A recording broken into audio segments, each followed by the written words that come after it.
very good, you know. That's why we have him on the show every Wednesday. Steve Crowder. Stephen Crowder with Louder with Crowder. And now he's in Ann Arbor, Michigan for some reason or other. How are you?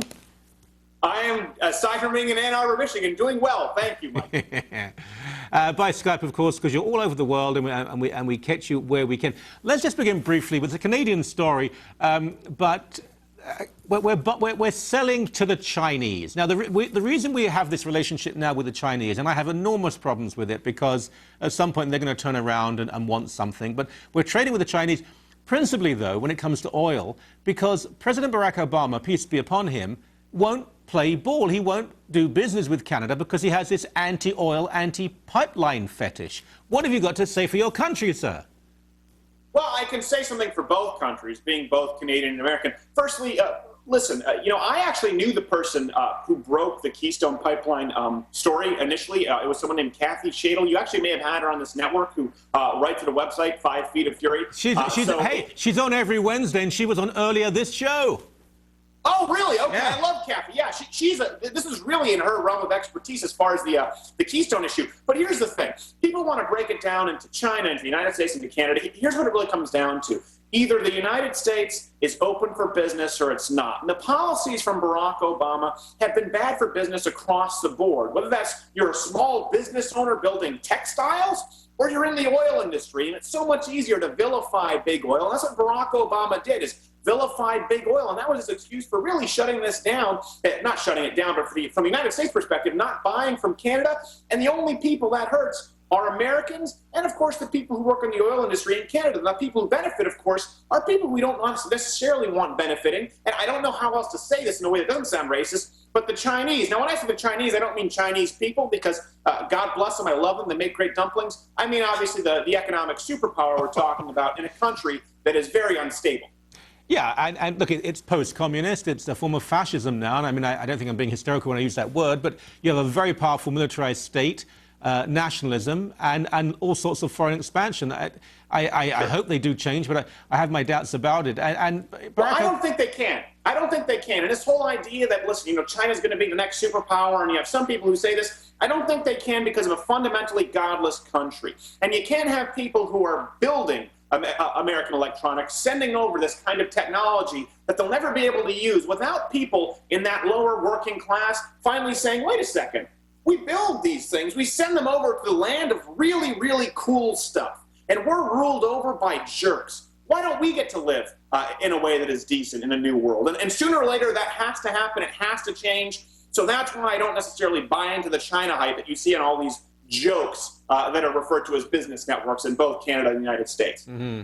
Well, maybe Batman can solve the problem, which is a rather clumsy segue into this terrible shooting that took place. Sociopaths and murderers will always be with us. People labor over this. What can we do? What can we do?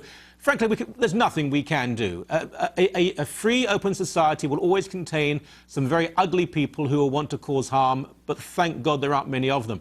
But the exploitation of this, I mean, within moments, we had that great philosopher, the guy who was on Seinfeld, the little fat guy, what's his name? Anyway, he was tweeting... George Costanza. Yes, whose career has gone so well since that show.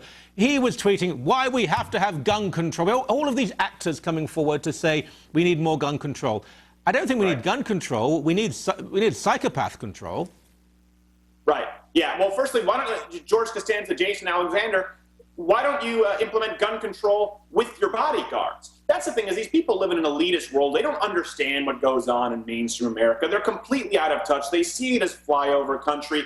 Why are we allowed guns? Why is this considered so important in the United States? Because it's literally written into our Constitution. It is literally written in there. It's one of the most important things. It's right up there with freedom of religion and freedom of speech. And of course, you have people like Michael Moore, people in Hollywood who don't have two brain cells to rub together, politicizing the issue before the bodies are even cold. And that's what really bothers me. What bothers me even more is the media being complicit in this. Listen, if you guys want to talk about having guns or not having guns, that's fine any day of the week. But they bring it up as a key issue now because it's a hot topic and they think they can make a few bucks in advertising dollars. What really bothers me even more is I hear this all the time, Michael, in the media. This senseless act of violence. A senseless act of violence. That's the headline everywhere. Firstly, violence isn't inherently bad. The act of killing somebody, Michael, isn't inherently immoral. I can kill somebody to steal his wallet, or I can kill somebody to protect a woman from being raped. So when you say senseless act of violence, you've assumed that violence is bad. And then when you say senseless, does anybody look up the definition of senseless in the dictionaries? Senseless means either one of two things: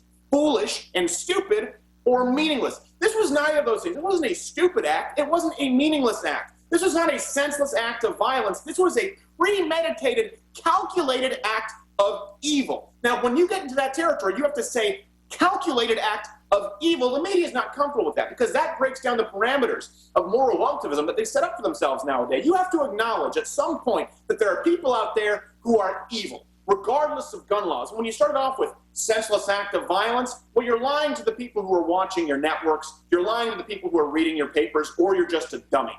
Mm-hmm.